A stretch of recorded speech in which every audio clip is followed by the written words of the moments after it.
Right now I'm with Momin Tajwar, Momit Bhai. He's an educator plus content creator, everything you can say. Like next Ayman Sadiq, বলা যায়। ভাই আপনি কি next Ayman Sadiq হতে চান? না আপনি কি 10 মিনিট স্কুলের মতো কোনো কিছু করার ইচ্ছা নাই? আইমান সাদিক ভাই আসলে মানে to reach his height it's gonna be like a big task. At least ওনার কাছাকাছি যেতে পারলেও ভালো। লেটস সি আর কি কতটুকু যাওয়া যায়। also আইমান সাদিক ভাই আসলে মানে উনি তো আসলে বিবিএ পড়ছেন আসলে যায় না, দুইটা field is like very different. আচ্ছা ভাই देयर इज अ মিসকনসেপশন, আমি ভাবতাম আপনি মেকানিক্যালি পড়েন, আপনি আসলে কোন সাবজেক্টে পড়তেন বলেন তো? Material and metallurgical engineering. এখানে প্যারানোর কিছু নেই, আমি নিজেই ডিপার্টমেন্টে ভর্তি হওয়ার আগে জানতাম না ডিপার্টমেন্ট এক্সিস্ট করে, যদিও এটা বুয়েটের অনেক আগের একটা ডিপার্টমেন্ট। মানে এটাতে ভাই মেইনলি কি পড়ায়? আচ্ছা এটা আসলে বাইরে এটাকে বলা হয় এমএসসি মানে ম্যাটেরিয়াল সায়েন্স ইঞ্জিনিয়ারিং, বাট আমাদেরকে মেটালার্জি আলাদা করে পড়ে। এটা বেশি হিস্ট্রি হচ্ছে বাংলাদেশে আসলে এই সাবজেক্টটার অন্যতম বড় দরকার শুরু ছিল স্টিল মিল গুলো থেকে। তো আমাদের তাকে শিপ ব্রেকিং ইন্ডাস্ট্রি ছিল, যে শিপ ব্রেকিং ইন্ডাস্ট্রি থেকে খুব ভালো মানের স্টিল আসতো। তো এখন কি ওটা নাই? না, এখন ওই ইন্ডাস্ট্রিটা অ্যাকচুয়ালি চায়না নিয়ে গেছে। তো আমাদের কিন্তু এখন মানে এখন যে চলো শিপইয়ার্ডে কি যেগুলো ভাঙাড়ি বিক্রি করে লোহাটা, ওটা আগের মতো নাই। মানে হচ্ছে যে ওই ভালো মানের স্টিলগুলো এখন আমরা পাই না। এখন আমরা মেইনলি হচ্ছে যে ভাঙাড়ি কিনে এনে র ম্যাটেরিয়াল গুলো নিয়ে আমরা, এইজন্য আমরা কিন্তু এখন খুব হাই কোয়ালিটি স্টিল বানাই এমনও না, যদিও সেটা ইন্ডাস্ট্রির ভিতরের কথা। যাই হোক, সো আমার মেইনলি হচ্ছে যে মেটালার্জি পার্টটুকু স্টিলের ইন্ডাস্ট্রি থেকে আসছে, সেই জন্য আমাদের কিন্তু হিউজ পড়াশোনা মেটালার্জি মানে স্টিল রিলেটেড থাকে। ইন রিয়ালিটি এটা একটা মাদার সাবজেক্ট। সো যদি কেউ বাইরে পড়ে পিএইচডি করতে চায়, মাস্টার্স করতে চায়, মেজরিটি মানুষজন যারা ইভেন মেকানিক্যালে পড়ে তারা কিন্তু পরবর্তীতে ম্যাটেরিয়াল সায়েন্সে আগে, এবং এটার অ্যাকচুয়ালি হচ্ছে বাইরে পিএইচডি করতে যাওয়ার অপরচুনিটি হিউজ, এবং প্রবাবলি ওয়ার্ল্ড র্যাঙ্কিংয়ে এটা থার্ড বা fourth subject in terms of engineering, and difficulty লেভেলও ভালো, অনেক পড়তে হয়, অনেক মুখস্থ করতে হয়।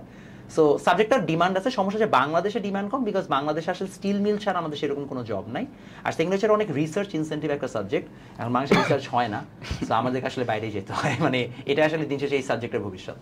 আর ভাই আপনি তো মানে ধরেন অনলাইনে অফলাইনে অনেক স্টুডেন্টস অলরেডি পড়িয়েছেন, সোফার মানে আপনি যে এইচএসসি স্টুডেন্ট ইভেন এখন গেল, মানে আপনি স্টুডেন্টদের মধ্যে সব থেকে কমন মিস্টেক্স কোনগুলো পেয়েছেন বা কমন প্রবলেম কোনগুলো পেয়েছেন, যেগুলো হচ্ছে সব সময় ওরা বেশি কমনলি ফেস করে থাকে মোস্টলি অ্যাডমিশনের ক্ষেত্রে বা ইভেন বোর্ড এক্সামের ক্ষেত্রে? সো আমার কাছে মানে গত 6 বছরে না আসলে প্রবলেমগুলো ইভলভ হয়েছে। সো ফার্স্টলি যখন আমি পড়ানো শুরু করি তখন প্রবলেমটা ছিল কন্টেন্ট ছিল না, বাট দেন অনলাইন আসলো, অনলাইন আসার পরে কন্টেন্ট বেড়ে গেল। তো কন্টেন্টের প্রবলেমটা যেটা ছিল সেটা এখন আর নাই, এখন কন্টেন্ট ডেমোক্রেটাইজ, অর্থাৎ সবার কাছে কন্টেন্ট আছে। দ্য প্রবলেম স্টার্টেড নাও, যেটা কিনা মাঝখানে আবার যেটা হয়েছিল যে কন্টেন্টটা গুছানো ছিল না, তো তারপরে গুছানো হয়ে গেল। এখন তুমি যেই প্ল্যাটফর্ম থেকে কোর্স কিনো, অফলাইনে যার কাছে পড়ো না কেন, মোটামুটি সবাই এখন একটা কন্টেন্ট গুছানো জায়গায় নিয়ে চলে আসছে। এখন সমস্যা হয়ে গেছে এক্সট্রা কন্টেন্ট, মানে এত বেশি পরিমাণে কন্টেন্ট চলে আসছে যে এখন আসলে স্টুডেন্টকে বাছাই করতে হবে কোনটা পড়বো কোনটা পড়বো না। সো ডিফিকাল্টি লেভেলটা গত 2 বছরে ড্রাস্টিক্যালি চেঞ্জ হয়ে গেছে in terms of problem identification. আর একটা বড় প্রবলেম যেটা এখনকার পার্টিকুলারলি এই সময়ের অন্যতম বড় ফিনোমেনা, যেটা আমরা সবাই বুঝি, সেটা হচ্ছে ডিস্ট্রাকশনটা প্রচুর। সো সারাক্ষণ ইন্ডেক্স ফিঙ্গার দিয়ে স্ক্রল করতে করতে করতে করতে এটা ক্ষয় হয়ে যাওয়ার অবস্থা। এবং আমি নিজেও বুঝি যে অ্যাটেনশন স্প্যান প্রচুর পরিমাণে কমে গেছে। যেখানে আগে একটা বাচ্চা 1-1.5 ঘন্টা ক্লাস করতে এত ক্লান্ত ফিল করতো না, এখন আমি দেখি যে প্রত্যেক 20 মিনিট পর পর এনার্জি ড্রপ করতেছে। মানে I can see that in their face. So the lack of focus, very bad addiction of scrolling, and হচ্ছে যে শর্ট টাইম স্প্যান বা মেমোরি স্প্যান, এই দুইটার কারণে দেখা যাচ্ছে ওভারঅল বাচ্চাদের মধ্যে অনীহা অনেক বেশি, এবং যেহেতু প্রচুর কন্টেন্ট চলে আসছে সেই কারণে they don't know how to decide অথবা আইডেন্টিফাই। এই তিনটা মিলাই হচ্ছে যে তুমি ইভেন দেখবাও যে এখন যে রেজাল্ট ধসটা হচ্ছে সেটা কাইন্ড অফ এই তিনটারই একটা ফলশ্রুতি আর কি। আপনার কি মনে হয় ভাই, মানে লাস্ট প্রিভিয়াস ওয়েগুলো থেকে এবার যে এইচএসসি তে একটা ড্রাস্টিক্যালি একটা রেজাল্ট ড্রপ করলো, মানে এটার one of the main reason কি আসলে?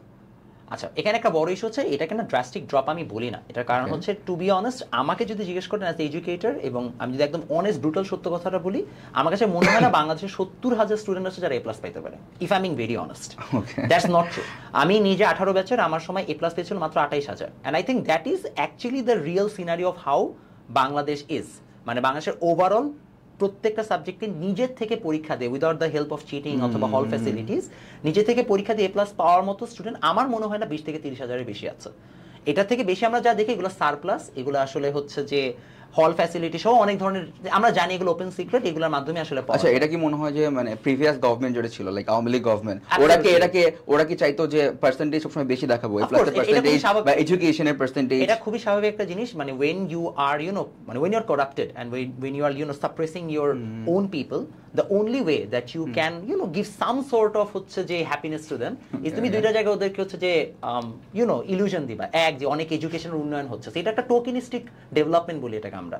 সো টোকেনিস্টিক ডেভেলপমেন্ট হিসেবে এই যে জিডিপি বাড়ছে, আমরা এখন দেখলাম যে আসলে আমরা ডেটে মারা যাচ্ছি, কিন্তু হচ্ছে আমরা আমাদের এত টাকা পয়সা পাচার হয়ে গেছে, কিংবা আমাদেরকে বারবার বলা হলো কি আসলে আমরা অনেক উন্নয়ন করেছি লেখাপড়ায়, আমাদের নারী উন্নয়ন সূচক, লেখাপড়ার উন্নয়ন সূচক এক্সেট্রা অনেকগুলো সূচক দেখানো হলো, বাট বাস্তবে তুমি দেখো গ্রাউন্ড লেভেলে কিন্তু উন্নয়ন সেরকম হয় নাই। সো আমাদের এডুকেশনে আমাদের সাথে খেলা করা হয়েছে আর কিছুই না। প্রচুর পরিমাণে এ প্লাস দেখানোর মাধ্যমে দেখানো হলো যে আসলে সরকার এডুকেশনকে অনেক বেশি পরিমাণ বুম করিয়ে দিয়েছে, but it didn't really happen. It was just an illusion, যেটার মাধ্যমে আমাদেরকে একটা বাবল ক্রিয়েট করেছে, বাবলটাই বার্স্ট হয়েছে আর কিছু না। আর কারেন্ট গভর্নমেন্ট তাহলে কি চায়? ওরা কি চায় যে সবাই সলিড ভাবে পাস করুক, মানে কোনো আনফেয়ার কিছু বড় এজেন্ডা নাই, মানে মনে করো যে এখন যারা আছে আর 2 মাস পরে চলে যাবে, so they don't really have any incentive to prove anything. ওরা জাস্ট দেখাতে চায়, মানে ওরা আসলে এটা নিয়ে কোনো ধরনের কিছু করে নাই, so they just wanted to set a precedence যে আসলে দেখেন রিয়ালিটিটা কি। সো আমার কাছে মনে হয় ওরা এই জন্য এটা করেছে। আর এমন আমি আরেকটা অনেস্ট সত্যি কথা বলি, যেটা অনেকে হচ্ছে যে অনেক স্টুডেন্টরা মনে করে বা গার্ডিয়ানরা মনে করে যে মনে হয় গভর্নমেন্ট থেকে ইনস্ট্রাকশন দিয়ে দেয় লিনিয়েন্টলি খাতা চেক করো, অমুক করো, তমুক করো। এটা আগের বার হয়েছে। এবার যদি গভর্নমেন্ট থেকে ইনস্ট্রাকশন দেয় না, টিচাররা নিজেদের মধ্যে খাতা চেক করছে। এবং অফকোর্স দেয়ার আর ডিসক্রিপেন্সিজ ইন খাতা চেকিং এন্ড অনেক ধরনের, মানে আমাদের তো প্রবলেমের শেষ নাই।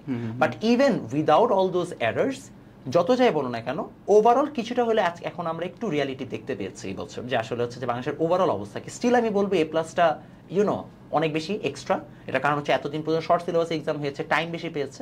26 ব্যাচ থেকে যদি অ্যাকচুয়ালি এরকম ভাবে খাতা চেকিং করা হয়, দেন আমরা রিয়েল সিনারিও বুঝতে পারবো, বিকজ ফুল সিলেবাসে এত সহজ না আর কি হচ্ছে যে এইচএসসি এটা কভার করা।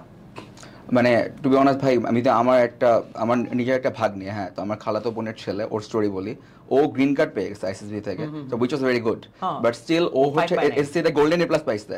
এখন ও পাইছে 4.50। সাপোজ ও যদি আর 1 পয়েন্টও কম পাইতো, ও আইসিএসবি তে গ্রিন কার্ড পেয়েও আর্মিতে যেতে পারতো না। ও 9.50 পাইছে, he was very lucky, extremely lucky, তাই ও চলে যেতে পারছে। ওর আরেকটা ফ্রেন্ড যে হচ্ছে 4.40 পাইছে, so he is like literally crying, ও যেতে পারতেছে না গ্রিন কার্ড পেয়েও, জয়েন করতে পারতেছে না। সো এরকম অনেক ইনসিডেন্ট আছে। একটা স্টোরি শুনছি যে অলরেডি জয়েন্ট আছে এবং ওকে বের করে দেওয়া হচ্ছে because of the CGPA. Army এটা করে সব সময়, মানে মোস্টলি এবার আমি যেটা দেখছি আমার মানে ফ্রেন্ড লিস্টে যারা আছে বা জুনিয়র যারা আছে, অনেকেই হচ্ছে গোল্ডেন এ প্লাস পাইছে এসসি তে বা এ প্লাস পেয়ে এসেছে। তো আলটিমেটলি ওর এইচএসসি দেখা যাচ্ছে 4 পাইছে, ইভেন অনেকে 4.50 পাইছে, 4.30 পাইছে, 4.65 পাইছে। সো এটা আসলে one of the main reason. আপনার কি মনে হয়, মানে গভর্নমেন্ট বুঝলাম যে অনেক স্ট্রিক্টলি এবার দেখছে খাতা বা ওরকম হল ফ্যাসিলিটিস দিচ্ছে না, এটাই কি মেইন রিজন, নাকি স্টুডেন্টসদের ল্যাক অফ অ্যাটেনশন বা মানে প্রপার স্টাডি না করা? এখানে দুইটা ইস্যু আছে। Even if you look at historical data, SSC থেকে এইচএসসি এ প্লাস এনরোলমেন্ট পাশের সংখ্যা অলওয়েজই কম থাকে। So it has always been less. এটাই স্বাভাবিক, because HSC is always tougher. HSC syllabus থেকে শুরু করে ওভারঅল কারিকুলাম এসএসসি থেকে অনেক বেশি অ্যাডভান্সড। এটা আমাদের সরকারের অন্যতম বড় প্রবলেম, যে আসলে এসএসসি লেভেলের এডুকেশনটাকে তারা খুব ইজি করে রাখছে, বাট এইচএসসিতে তারা আসলে সেরকম ভাবে হচ্ছে যে এফোর্ট, মানে একসাথে অনেক কন্টেন্ট দিয়ে ফেলছে। সেটা একটা বড় ধরনের সমস্যা, যে টাইম কনস্ট্রেন্ট অনেক বেশি, এবং একই সাথে সাথে হচ্ছে যে আমাদের কি বলে এটাকে, সিলেবাসটা অনেক টাফ। সেটা একটা বড় রিজন ওয়াই এইচএসসি যে রেজাল্ট ড্রপ করাটাই নর্মাল, এটা খুবই স্বাভাবিক। আরেকটা বড় রিজন হচ্ছে যে আমি না যেটা এগেন আমার কাছে কিন্তু আসলে রেজাল্টটাকে ড্রপ মনে হয় না, আমার কাছে জাস্ট মনে হচ্ছে অ্যাকচুয়াল রেজাল্টটা বের হয়ে আসছে। এতদিন ইনফ্লেটেড রেজাল্ট দেখছি, এখন আমরা অ্যাকচুয়াল রেজাল্ট দেখতেছি। বিকজ হচ্ছে যে আসলে বাংলাদেশেও যেটা বললাম এত এ প্লাস পাওয়ার কথা না, তাও আমি মনে করি অনেক এ প্লাস পেয়েছি, 70,000 এ প্লাস আসলে অনেক এ প্লাস। আর একটা যেটা হচ্ছে যে ফেইলের সংখ্যাটা, এটা আমার কাছে অ্যালার্মিং লাগছে। আমি অনেস্টলি হচ্ছে বিকজ দেখো অনলাইনে যে পরিমাণ ক্লাস আছে, যেমন রিসোর্স আছে, it's very tough to fail. মানে if you want to study, it's very tough to fail, because তোমাকে জাস্ট 33 পাইতে হবে। And if a student doesn't get 33, that means ও আসলে কিছুই পড়ে নাই। সো এখন একটা বাচ্চা যদি কিছুই না পড়ে, দেন দ্যাটস আ প্রবলেম। আমি কি বুঝাতে পারছি? সো এই যুগে এসে আসলে হচ্ছে যে ফেইলের সংখ্যাটা এত বেশি পড়ে, এবং তুমি বুঝো প্রত্যেক 2 জনের মধ্যে একজন fail. So that's a very bad মানে সিচুয়েশন। সো ওইটা আমার কাছে মনে হয় যে আসলে কিছু মানে মানুষজন আসলে পড়াশোনা ছেড়েই দিছে, মানে পড়াশোনাই করে নাই। মানে এটা ছাড়া আমি আর কোনো রিজন, আমি অনেকদিন ধরে গতকাল থেকে আমি চিন্তা করতে চাই, কুডন্ট ফাইন্ড এনি রিজন যে আসলে কেন ফেল করবে। আমার কাছে মনে হচ্ছে আসলে পড়েই নেই, মানে এটাই রিজন, আর কোনো রিজন নেই। এখন ভাইয়া যারা আলটিমেটলি আসলে রেজাল্টটা খারাপ করে ফেলেছে, এখন তো আর ওদের কিছু করার নেই, so they are in great depression. দেখা যাচ্ছে যে ওরা মা বাবার কাছ থেকে মানে কথাবার্তা শুনছে বা ফ্যামিলি কটু কথা বলছে, তো মানে ওদের একটা প্রেশার পড়ে যাচ্ছে। অনেকে দেখা যাচ্ছে যে যারা উদ্ভাসে ছিল, সাপোজ ওরা এখন সিজিপিএ কম কারণে এক্সাম দিতে পারবে না, বা যারা মেডিকেলে ছিল ওদের ওই মেডিকেলে আসা মানে কি বলবো নিভে যাচ্ছে বলা যায়। এখন ওদেরকে অন্য কিছুতে ফোকাস করতে হবে। সো এই টাইমটা এমনিতে অনেক এক্সট্রিম প্রেশার কাজ করে, লাইক আপনি ওই টাইমটা ফেস করে আসছেন, আমি ওই টাইমটা ফেস করে আসছি। সো সবাই তো আর প্রাইভেটের পর টাকা নেই, সো সব মানে private is also good, but সবার তো ওইটা এফোর্ড করতে পারবে না। সো এখন দ্য থিং ইজ যে যারা পাবলিকে এখন যাদের পড়ার ইচ্ছা, so what they can do, মানে তারা এই ডিপ্রেশন থেকে কিভাবে বের হতে পারে এবং কিভাবে আলটিমেটলি অ্যাডমিশনের জন্য ফোকাস করতে পারে? আমার কাছে মনে হয় যে এটা না খুব সিম্পল অ্যান্সারটা সবাই আসলে জানে, যে তোমার ডেস্টিনেশন হচ্ছে তুমি একটা চান্স পেতে চাও, একটা সিট পেতে চাও। সো ডেস্টিনেশনে আসলে ওয়ে আউটটা কি, যে তোমাকে অনেক পড়তে হবে, আর তো কোনো ওয়ে আউট নেই। এখন তুমি ডিপ্রেশনে থাকো, তুমি হ্যাপি থাকো, যাই থাকো না কেন, তোমাকে পড়ে ওই জায়গায় যেতে হবে। So irrespective of how you feel at this moment, that's not important, just তোমাকে ফোকাস করতে হবে যে ভাই আমি যদি 2 মাস পড়ি আই ক্যান গেট সামথিং। এটার থেকে আমার মনে হয় যে ইজি কোনো মাইন্ডসেট নাই। আমি এভাবে অলওয়েজ চিন্তা করি, in fact this is my life motto, if my feelings in terms of happy, sad or anything doesn't affect the outcome, I do not want to feel that. It's a very weird mental হচ্ছে যে training, but I guess that's something that everyone needs to have, যে যদি আমি এখন sad থাকি it won't change the outcome, যদি এখন আমি ডিপ্রেস থাকি it won't change the outcome, আমাকে যেটা কথা শোনালো it doesn't change the outcome, আমাকে যেটা ভালো কথা বললো it doesn't change the outcome. I have to study for another 2 months or 3 months at least, and then I have to get somewhere. So দিন শেষে 3 মাস এখন নাক চোখ বুঝে পড়া ছাড়া আর কোনো উপায় নেই, পড়লে তুমি একটা ভালো কিছু করতে পারবা। সো যে চান্স, মানে যে ভালো করছে তার জন্য যে সাজেশন, যে খারাপ করছে একই সাজেশন, যে প্রচুর পরিমাণে পড়ো। আর ডিপ্রেশন থেকে বের হয়ে আসার উপায় কি? খুবই সিম্পল হিসাব, তুমি যদি এখন এই 3 মাস পরে কোথাও চান্স পাও তাহলে কেউ মনে রাখবে না, রাদার তোমাকে সবাই হিরো বলবে যে দেখো আমি তো এইচএসসিতে 4.6 পাইছি, স্টিল আমি কিন্তু হচ্ছে ঢাবিতে চান্স পেয়ে গেছি। সো তখন নাকি তোমাকে উল্টা মানুষজন হিরো বলা শুরু করে, তোমার কামব্যাক স্টোরি, তোমার হচ্ছে সিগমা মেল এডিট বানায় আপলোড দিবে, রাইট? তুমি বিভিন্ন প্ল্যাটফর্মে যে তখন ইন্টারভিউ দিবা। So that it's just how it works, right? So think about that glory, ওই ভিজুয়ালাইজেশনটা করো অ্যান্ড গো ফর ইট। এটা আর কোনো হচ্ছে মানে সহজ ব্যাখ্যা নাই। আর ভাই এছাড়া যদি আমরা বলি যে the thing is দেখা যাচ্ছে যে আদমজি ক্যান্টনমেন্ট পাবলিক, হ্যাঁ, I don't wanna মানে defame any college or particular institution, আমি নিজে আদমজিতে ছিলাম, মানে দেখা যাচ্ছে আদমজিতে সবসময় বেশি A+ পাইতো, but in this particular year Adamjee most probably top 10-এও নাই। সো দেখা যাচ্ছে যে ওই ক্ষেত্রে এনডিসি বা আদার যেগুলো কলেজ আছে like DRMC, they are doing better. তো আপনার কি মনে হয়, মানে ইভেন বুয়েটের ক্ষেত্রে, মানে ওই ক্ষেত্রে আপনি তো পড়ে আসতেন অলরেডি ওখানে, তো ওইখানে ক্ষেত্রে কি মানে যে আদমজি বা অন্যান্য যেগুলো কলেজ আছে মানে ডিফেন্স কলেজ সেগুলো, ওখান থেকে কেমন স্টুডেন্টস চান্স পায়? বা মানে আদমজি থেকে চান্স পেয়েছিল টোটাল 10 থেকে 12 জন মাত্র, এত কম? এরকমই তো। বাকি সবাই কি মানে এনডিসি থাকে? না, মানে জেনারেলি আমি যদি তোমাকে একদম এক্সাক্ট ডেটাটা বলি, জেনারেলি বুয়েটের তুমি যদি স্টুডেন্ট রেশিও দেখো, আমি আমার ব্যাচটা বলতে পারবো, আমাদের সময় মনে হয় বুয়েটে আমরা নর্ডেন থেকে চান্স পেয়েছিলাম প্রায় 300+, 300 থেকে 350-এর মধ্যে একটা নাম্বার হবে। এবং গত কয়েক বছর ধরে বুয়েটে এরকম অ্যামাউন্ট অফ স্টুডেন্টই চান্স পাচ্ছে নর্ডেন থেকে, 300 থেকে 400-এর মধ্যে রেঞ্জটা থাকে, কোনো বছর কম কোনো বছর বেশি। So kind of 25% of the students of BUET are from Notre Dame. আপনার কেন মনে হয় মানে এনডিসি থেকে সব সময় বুয়েটে কেন বেশি? তিনটা রিজন। এক হচ্ছে এনডিসি ভালো স্টুডেন্ট নাই, no doubt on that, like আমি ভালো স্টুডেন্ট ছিলাম, লাইক বাংলাদেশের সবচেয়ে ভালো স্টুডেন্ট, ওরা এরকম একটা ন্যারেটিভও তৈরি করছে যে বাংলাদেশের বেস্ট কলেজ আমরা, আমাদের শুধু সিজিপিএ না দেখে, মানে হ্যাঁ, সো লাইক দে জিপিএ না দেখে, মার্কস না দেখে। সো নাম্বার 1 হচ্ছে যে like they take good students. Number 2, ওদের ট্রেনিং মেথডটা is actually relevant to BUET. So আমি যখন if I am very honest, আমি যখন অ্যাডমিশন এক্সাম দিই, আমার সাথে যারা ছিল তারা হচ্ছে যে প্রথমবার হচ্ছে যে একটা বুয়েট স্ট্যান্ডার্ড এক্সাম দিয়েছে। আমি নটরডেমের কুইজগুলোতেই বুয়েট স্ট্যান্ডার্ড এক্সাম দিয়ে আসছি, বিকজ ওইখানে যেরকম ছোট জায়গায় লিখতে হয়, ছোট ছোট করে লেখার একটা সিস্টেম, ওটা আমাদেরকে কুইজে ওরকম খাতায় এক্সাম দিত, একই টাইপের পেজের মধ্যে, এবং আমাদেরকে ম্যাথ করতে অনেক কম টাইমে। আমি জানি না বাংলাদেশের অন্য কোনো কলেজে এটা আছে কিনা, নটরডেমে কুইজ পরীক্ষায় তোমাকে 30 মিনিটে 2টা সৃজনশীল এবং 5টা অবজেক্টিভ সলভ করতে হবে, হুইচ ইজ ইনসেইন। 5টা অবজেক্টিভ প্লাস 2টা সৃজনশীল ম্যাথের, হিউজ পরিমাণ মানে হচ্ছে প্রেশার। এবং আমি এটা দিয়ে আসছি, এবং তুমি বিশ্বাস করবা না, এমনও স্টুডেন্টস যারা এরকম লেভেলের ম্যাথ এক্সামে 100-তে 100 পেয়েছে সবগুলোতে, লাইক কোনোটাতে হচ্ছে মিস নাই। সো মানে আমাদের ট্রেনিংটা অন্যরকম হয়েছে, অ্যাটলিস্ট বুয়েটের জন্য আমরা অনেক রিলেভেন্ট ট্রেনিং পাই, এটা হচ্ছে দ্বিতীয় রিজন। আর থার্ড রিজন হচ্ছে ওভারঅল নটরডেমের কালচারটা অনেক পজিটিভ। সো মানে ওদের না মানে গোল সেটিংটা ইম্পর্টেন্ট লাইফে। তুমি নটরডেমের একটা ক্লাসে, আমি if I am very honest, আমি আমার এক্সাম মানে আমি আমার এক্সপিরিয়েন্স বলতে পারি, আমি কোনোদিন কোনো টিচারকে বলতে শুনি নাই যে আমাদের বোর্ডের জন্য প্রিপারেশন নিতে হবে, মানে ওদের কথাই হচ্ছে বুয়েট মেডিকেলে আমরা যাব, পারলে আরো বেটার কোথাও যাব। সো দিন শেষে হচ্ছে যে গোল সেটিংটাও ইম্পর্টেন্ট। আমার কাছে মনে হয় অন্য কলেজে যখন কনভারসেশনগুলো আমি শুনি, মানে ওদের কথাবার্তা হচ্ছে A+ পাইতে হবে এতটা, বাট আমার কাছে মনে হচ্ছে ইন্ডিসাইম যাই না, তুমি আদম জিতে ছিল, তুমি বলতে পারো যে তোমাদের কলেজের কনভারসেশন কেমন ছিল। আমাদের কলেজের কমিউনিটি, অর্থাৎ student community, teacher community, authority, সবার মধ্যে কনভারসেশনটাই ছিল হচ্ছে ওই জায়গায়। সো গোল সেটিংটা ডিফারেন্ট হলে না তোমার মাইন্ডসেটটা ডিফারেন্ট থাকে। সো আসলে ইটস মোর লাইক ভালোদের মধ্যে ভালো, সবাই ভালো হচ্ছে কাইন্ড অফ ওরকম একটা সিস্টেম। আচ্ছা, আমি জানি এটা কতটুকু সত্যি, মানে আমি that's why I am asking you, মানে এনডিসি থেকে কোনো কোচিং কালচার নেই, টিচাররা নাকি কখনো আউটসাইড দ্য ক্লাস কোচিং করে না বা টিউশনস করে না, এটা রং আইডিয়া, ইজ দিস ট্রু? এটা রং আইডিয়া করায়। এখন তোমাকে আমি ডিফারেন্সটা বলি। ডিফারেন্সটা হচ্ছে যে এনডিসি তে ক্লাস অ্যাকচুয়ালি টিচাররা পড়ায়। মানে আমি যদি একদম সত্যি কথা বলি হচ্ছে যে ক্লাসে টিচাররা লেজিট এফোর্ট দিয়ে পড়ায়। আমি জাস্ট একটা টিচারের নাম বলছি, ওনার নাম হচ্ছে আহসান হাবিব স্যার, উনি বায়োলজি জুলজি পড়ায়। উনি ওনার বাসা হচ্ছে একদম কলেজের পাশে। সো প্রত্যেকটা ক্লাসের মাঝখানে আমাদের 5 মিনিটের গ্যাপ থাকে, মানে যেন কেউ ওয়াশরুমে গেলে যায়, টিচার যদি কেউ এক্সট্রা পড়াইতে, মানে ওই 5 মিনিট এক্সট্রা কি রাখা হয়। প্রত্যেকটা ক্লাস 45 মিনিটে একটা, 50 মিনিট এরকম একটা বের দেয়। সো 5 মিনিটের গ্যাপটার মধ্যে স্যার হচ্ছে যে বাসায় যে শার্ট চেঞ্জ করে আসছেন, একটু হেলদি, তো উনি জাস্ট মানে হি সোয়েটস আ লট, যেন হচ্ছে যে উনি পরের ক্লাসে ওই শার্টটা চেঞ্জ করে সে ক্লাসটা নেন। মানে এতটা এফোর্ট দেন ক্লাস, পড়াতে এরকম একটা অবস্থা হয়ে যাচ্ছে। এবং একজন ম্যাডাম ছিলেন, মনে আছে এডলিন ম্যাডাম, তো ওনার হচ্ছে যে আমি আবার ব্যাচেও মাঝখানে যে পড়ছিলাম, উনি এবার একটা কথা বলছিল যে আমি নটরডেমে কলেজের ক্লাসে পড়ায় যে পরিমাণ মজা পাই আমি কোনো ব্যাচে পড়ে এত মজা পাই না। There's another teacher, আমি নাম বলছি বিপ্লব স্যার, উনি মোস্ট প্রবাবলি ওই এলাকার সবচেয়ে famous chemistry teacher, and he has also a book, খুবই অ্যামেজিং একটা বই। সো বিপ্লব স্যারের মনে হয় মোস্ট প্রবাবলি, আমি জানি না ওনার কত স্টুডেন্ট, উনি নিজেও হিসাব রাখতে পারবেন, মানে এত স্টুডেন্ট। এবং আমি ওনার একটা রুল আছে যে উনি যেই সেকশনে যেই সেমিস্টারে ক্লাস নেবে, যে সেমিস্টার বলতে আমি বুঝাচ্ছি যে টার্মে ক্লাস নেবে, ওই টার্মে ওই সেকশনে কোনো স্টুডেন্ট উনি পড়াবে না। এবং উনি ওনার ব্যাচে গেলে তোমাকে উনি বলে যে দেখো আমি যা পড়াবো, এটা ক্লাসে যা পড়াবো এখানেও তাই পড়াবো। এবং আমি নিজের নোটটা মিলাই দেখছি, বিশ্বাস করো আমি ক্লাস নোটের মধ্যে একটা ম্যাথ বেশি পাইছি ওনার ব্যাচের নোটের থেকে। সো ওনারা অনেস্ট এই জায়গাটায় হয়তো, এবং সবাই না, of course there are exceptions, but overall কালচারটা এমন যে আসলে টিচাররা পড়াইতে চায়। অনেক হয়তো বা পারে না, দেয়ার আর অফকোর্স লাইক সবার একই রকম পড়ানোর অ্যাবিলিটি হবে না। যেমন একজন স্যার, ওনার নাম বলতেছি না, উনি এখন অনেক ভালো পড়াচ্ছে, উনি আমাদের সঙ্গে নতুন আসছিল।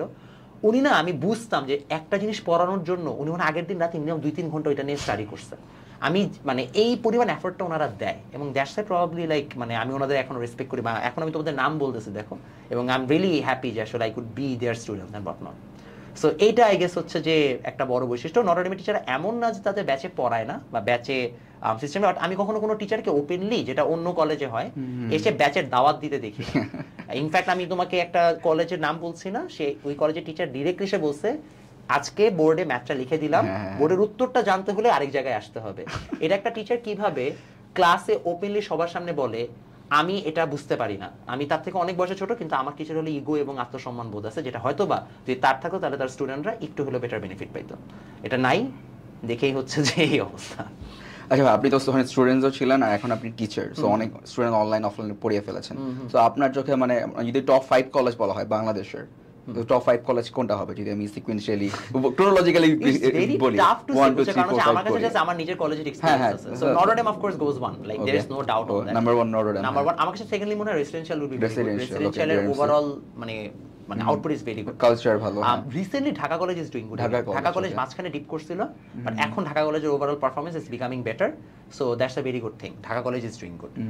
সেন্ট জোসেফ একটু আন্ডাররেটেড, বিকজ হচ্ছে যে ওরা এক্সাম নেয়, এক্সাম না মানে ওরা এফোর্ট দেয়, বুঝছো, ওরা প্রচুর এফোর্ট দেয়, বাট এখন ওর এনডিসির মতো আউটপুটটা পাচ্ছে না। But in terms of effort they are good. এবং সেন্ট জোসেফের একটা বড় অ্যাডভান্টেজ, আমি নিজে সেন্ট জোসেফ স্কুলে ছিলাম, এর কারণে আমার একটা বায়াসও আছে, not gonna lie, but the best part is হচ্ছে ওরা না আরো এক্সট্রা অনেক অপরচুনিটিস দেয়। সো এই জায়গাটায় হচ্ছে যে দে আর ডুইং গুড। আর 5 নম্বরে I really don't know whom to pick. কখন আমার মনে হয় কোনো ব্যাচ দেখে আদমজি ভালো, কোনো ব্যাচ দেখে মনে হয় নূর মোহাম্মদ ভালো, কোনো ব্যাচ দেখে মনে হয় গভর্নমেন্ট সায়েন্সও ভালো, হলি ক্রসও ভালো, অনেক সময় মনে হয় আমার নিজের ছোট বোনের কলেজ হলি ক্রস। এটা না আসলে আমি পিক করতে পারতেছি না, but I am pretty sure about the top 3 or top 4। Top 5 এ আপনি তো ভাই সব তাহলে ঢাকার কলেজই বলে দিলেন। আমার ঢাকা কলেজে বাইরে কলেজ, আনন্দমোহন কলেজ অনেক ভালো, this is a very good college, বুঝছো। এবং ওদের না overall Anandamohan, sorry government Azizul Haque college, আমি ভুল বলছি, ওদের আজিজুল হক কলেজ তো ভাই বগুড়াতে মোস্ট প্রবাবলি। আচ্ছা, দুইটা কলেজই, দুইটার নামই শুনছি। এদের থেকে না প্রচুর পরিমাণ স্টুডেন্ট হচ্ছে ভালো ভালো জায়গায় যায়, আমি এটার নাম বলতে ভুলে গেছি। রাজশাহীতে যে রাজশাহী কলেজ, যেটা এখান থেকে প্রচুর পরিমাণ ভালো স্টুডেন্ট যায়। চিটাগং এর বাইরে হচ্ছে চিটাগং এর হচ্ছে যে চিটাগং কলেজ অথবা সিসিপিডিসি কিছু একটা আছে, সিসিপিসি আমি ছিলাম সেটা জ্ঞান পাবলিক। হ্যাঁ, সো এখানে যে কোনো একটা আছে কলেজ, আমি এক্সাক্টটা মনে নেই কারণ আমি একই টাইপের নাম, তো এরা খুব ভালো। সো আমার কাছে এই কয়েকটা কলেজের নাম জানা আছে যারা কিনা অ্যাকচুয়ালি অনেক ভালো করে। আর আমি আসলে ঢাকার মানুষ, আমি ঢাকায় স্টুডেন্ট অফলাইনে পড়ে বড় হইছি, আমি এদেরটা ভালোভাবে জানি, বাট এরা like very good, like they are very good. Then what about the cadet college ভাই? ক্যাডেট কলেজ নিয়ে আপনার মানে আসলে ক্যাডেট কলেজে অনেকদিন ধরে পড়াইছি। ইনফ্যাক্ট হচ্ছে আমার যে মানে আমাদের যে অফলাইন ব্যাচ, এখানে আসলে ক্যাডেটের আলাদা ব্যাচ থাকে, এবং আমার অনেক স্টুডেন্ট কিন্তু ক্যাডেটের আছে। ক্যাডেট কলেজের স্টুডেন্টদের সবচেয়ে বেস্ট বৈশিষ্ট্য যেটা, সেটা হচ্ছে ওরা প্রচুর শার্প। মানে আমি যেটা নর্মাল ব্যাচে 3 ক্লাসে পড়ে আমি সেটা 1 ক্লাসে ডেলিভারি দিতে পারি। অ্যামেজিং শার্পনেস, এটা হচ্ছে প্রথম জিনিস। হাউএভার আমার কাছে মনে হয় ক্যাডেট কলেজের স্টুডেন্টদের ওভারঅল কোয়ালিটি ড্রপ করছে। এটা আমার experience for the last 6 years. Because আগে আমি দেখতাম প্রতিটা বাচ্চা শার্প, এখন আমি দেখি প্রতিটা বাচ্চা শার্প না। এবং ওদের মধ্যে একটা টেন্ডেন্সি আমি দেখছি যে যারা ওই যে মিলিটারিতে জয়েন করবে বা ডিফেন্সে জয়েন করবে একবার ফিক্স করে ফেলে, এরা লেখাপড়া থেকে একটু দূরে সরে যায়। বিকজ ওরা জানে ক্যাডেট হিসেবে দেয়ার গানা গেট অ্যান অ্যাডভান্টেজ। ওরা এটাও জানে যে যেহেতু ক্যাডেটের মধ্যে ওরা নিজেরাই নিজেদের মধ্যে পরীক্ষা দিচ্ছে, মানে লেটস বি অনেস্ট, মানে সবাই এ প্লাস পাচ্ছে, so there is a thing, right? সো ওরা ওইটাও বুঝে যাচ্ছে ঠিক আছে আমাদের তো অত প্যারা হবে না। সো এই জন্য না আমার কাছে মনে হয় যে কিছু স্টুডেন্ট যারা ফিক্স করে ফেলে যারা ডিফেন্সে যাবেই, they don't really put much effort in academics after a time. But overall শার্পনেসের দিক থেকে দে আর ভেরি গুড, এবং সবচেয়ে বেশি এনার্জি অনেক হাই, বুঝছো? মানে মনে করো যে সকাল 7টার ক্লাসে যদি আমি নর্মাল ব্যাচ করাই ওরা ঝিমাচ্ছে, বাট এদের কোনো ঝিমানি নাই, কারণ এরা তো মনে করো কম ঘুমে বা সকালবেলা উঠে they are used to very physically মানে agile. So that's the very good thing, মানে শার্প, ফিজিক্যালি অ্যাজাইল। ট্রেনিংটা বোঝা যায় যে এদের ভালো মতো একটা ট্রেনিং হয়েছে। ভেরি অনেক দুষ্টু, মানে ক্লাসে অনেক হাউকাউ করবে, কন্ট্রোল করা কঠিন, বাট মানে যদি এফোর্ট দেয় this kids are very good. তো আপনার কাছে কি ভাই তাহলে এটা মনে হয় যে health plays a very big crucial role in case of education? ভাইয়া এভরিথিং, মানে sound mind and sound body আর কি, মানে কেউ যদি মেন্টালি অ্যাবসেন্ট হয় বা মানে একটু ফিজিক্যালি সিক থাকে, ও মানে প্রপার ফোকাসটা দিতে পারবে না। আমার কাছে, if I'm being very honest, any form of change in life, that is like in terms of career hope, in terms of relationship hope, in terms of education hope, every sphere you need one thing, that is to improve your health. তোমার health improve করলে you will become better in every single thing. So আমি এটা স্টুডেন্টদেরকেও বলি, যেমন আমার স্টুডেন্টকে আমি সেদিন বলছিলাম, মানে আমি এটা আগেও বলেছিলাম যে one of the biggest reasons why students are not like তাদের মন নাই পড়াশোনায় is because they are not properly fed and they are not properly in proper health. যেমন মনে করো আমার ব্যাচে একটা বাচ্চা আসতেছে দুপুর 12টায়, তো দুপুর 12টায় আমার একটা ব্যাচ আছে যে 7টা থেকে 12টা পর্যন্ত স্কুল, আমি ঠিক 12টার সময় ব্যাচটা স্টার্ট করি, স্কুলের অপোজিটেই ব্যাচ। 12টার সময় বাচ্চাটা এসে না মানে হায়রান করতেছে, তো আমি তখন কি হয়েছে তোর, বলছে ভাইয়া খিদা লাগছে, ভালো লাগতেছে না। তো আমি তখন বুঝলাম যে আসলে ওর সকাল 7টা থেকে ও ঘুম থেকে ওঠার পরে খাইই নাই, এবং ওর প্রথম জীবন মানে সকালবেলার খাবার হচ্ছে একটা সিঙ্গারা বা একটা সমুচা। তো এই বাচ্চাটার হেলথের অবস্থা তো 12টা বেজে আছে, তো ও এখন ক্লাসে কিভাবে ফোকাস করবে? এই যে একটা বড় ধরনের ইস্যু। এবং হয় কি আসলে বাচ্চা বয়সে এগুলো ইফেক্ট পড়ে না, এগুলো কম্পাউন্ড হয় একটা টাইম পরে। Less sleep, bad food, lack of exercise, এগুলো কম্পাউন্ড হয় একটা টাইমে। ইফেক্টটা আমরা একসাথে দেখি, we never see it at the first. হঠাৎ করে ইফেক্টটা দেখি। জাস্ট যারা 27 ব্যাচ ওদেরকে দিয়ে একটা এক্সাম্পল দেই। 27 ব্যাচের একটা বাচ্চা, মনে করো 27 ব্যাচের মানে যারা মাত্র কলেজে উঠছে, তো মাত্র কলেজ শুরু হয়েছে 2 বছর পরে, হ্যাঁ, তো মনে করো যে 3 মাস ধরে ওদের গ্যাপ ছিল। তো যে বাচ্চাটা 3 মাস ধরে পড়তেছে ও কিন্তু অনেক এনার্জি নিয়ে পড়ছে। সেম বাচ্চাটাকে এখন জিজ্ঞেস করো, ও কিন্তু এখন অনেক লেস এনার্জেটিক ফিল করে। ইটস বিকজ হচ্ছে যে রুটিন চেঞ্জ হয়েছে, ওর এখন এই প্রপার ঘুমটা হয় না, প্রপারলি বাসায় থেকে ও আরাম করতে পারে না, এটার একটা ইম্প্যাক্ট দেখা যাচ্ছে। সো অফকোর্স এডুকেশনের জন্য বা যে কোনো কিছুর জন্য health is important, no doubt.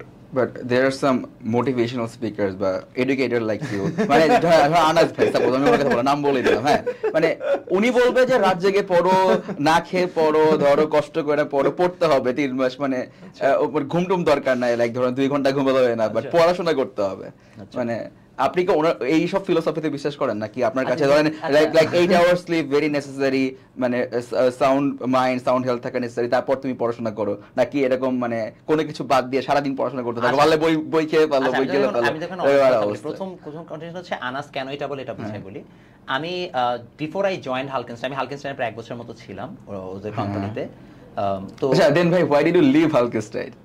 এটা অনেকে জানতে চায়, এটা মনে হয় আপনাকে অনেকে কোশ্চেন করতে কমেন্ট বক্সে যে ভাই কেন হালকেনস্টাইন ছেড়ে দিলেন? কিছু কিছু জায়গায় হচ্ছে যে মানে আসলে আমি একটা টাইম পর আমার যেহেতু হচ্ছে যে ক্যারিয়ার চেঞ্জ করার ইচ্ছা, মানে আমি এর থেকে লং টাইম থাকার ইচ্ছা ছিল, so I didn't find any reason why I should be there. So আমি এর জন্য আস্তে আস্তে সবকিছু গুছানো শুরু করছিলাম, ওইটার কারণে আসলে বের হয়ে আসে, আর কোনো মানে মেজর কোনো রিজন নাই টু বি অনেস্ট।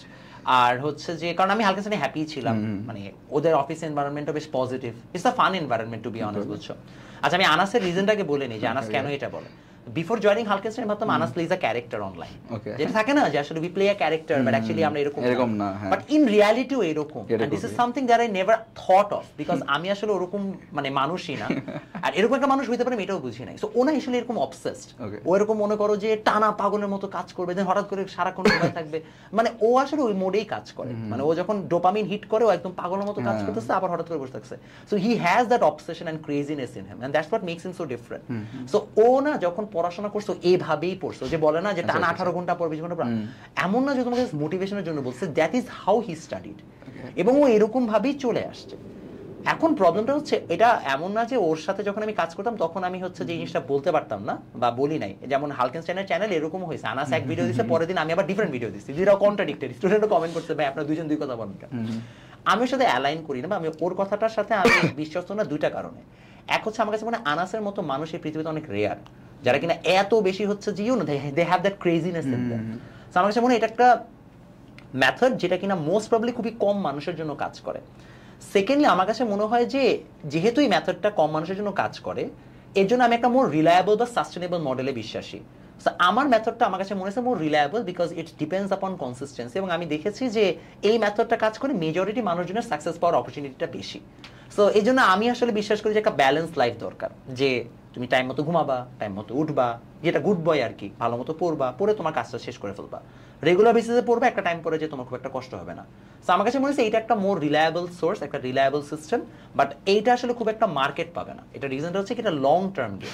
আমি ওকে বলছি তোমাকে 2 বছর ধরে পড়তে হবে, সেখানে যদি এখন আমি ওকে বলতাম যে তুমি 3 মাসে পরে উঠে ফেলতে পারবা, দ্যাট ইজ মোর মানে হোপফুল ফর হিম, বিকজ ও তো 3 মাস, ও তো 2 বছর পরে নাই, ও তো ওইটাই শুনতে চায় যে আমি 3 মাসেও পারবো। তো সমস্যাটা হচ্ছে ওই জায়গাটাতে, যে আমার কাছে মনে হয় এটা আমার আইডিওলজি যে আসলে, এবং আমি মানুষটা আসলে এরকম, আমার খুব ব্যালেন্সড একটা রুটিন। তুমি আমাকে জিজ্ঞেস করো কালকে আপনার কাছে, আমি স্প্রেডশিট ধরে দিব যে আমার এই সময় এটা, এই সময় এটা, এই সময় এটা, আমি স্প্রেডশিটের উপর মানে কাজ করি। সো এই জন্য আসলে ডিফারেন্ট। সো আমার কাছে রিলায়েবল মনে হয় না, but then again if it works for Anas probably it will also work for a lot of other people. মানে it will not for everyone, মানে এটা হচ্ছে আপনার মনে হয় এক্স্যাক্টলি, মানে এবং মানে সবাই ইন্ডিভিজুয়ালি ডিফারেন্ট আর কি। হ্যাঁ, সাকসেসের আসলে কোনো রিয়েল রিজন নাই, মানে রিয়েল কোনো সিস্টেম নাই। তুমি দেখবা যে অনেক আছে যারা খুব প্রপার ওয়েতে সাকসেসফুল হয়েছে, অনেক আছে খুব অবসেসড ওয়েতে হয়েছে, অনেক আছে লাকের বেসিসে হয়েছে। So there is no like proper way of being successful. আচ্ছা ভাই, লাক, সো মানে সাপোজ একটা স্টুডেন্ট তার প্রিপারেশন খুবই খারাপ, বা ওকে এমন কোনো চান্সেস আছে যে ও লাক দিয়ে বুয়েট একদম পাস করে যাবে? ওগুলা মুভিতেই হয়, যে এরকম কয়েন মারে বা পেন্সিলের উপর এবিসিডি দাগায় লুডো খেলে হয়ে যায়, এগুলো বাস্তব জীবনে হয় না। মানে ওর লাক তখনই কাজ করবে যখন ও একটু হলো এফোর্ট দিবে, বা 80% বা 75% হলো এফোর্ট দিবে। দ্য ওয়ে আই বিলিভ লাকের ব্যাপারটা ইজ হচ্ছে যে lakh only favours those who have already put an effort. মানে আমি তোমাকে একটা সহজ ডেটা দিয়ে বুঝাই, 70,000 A+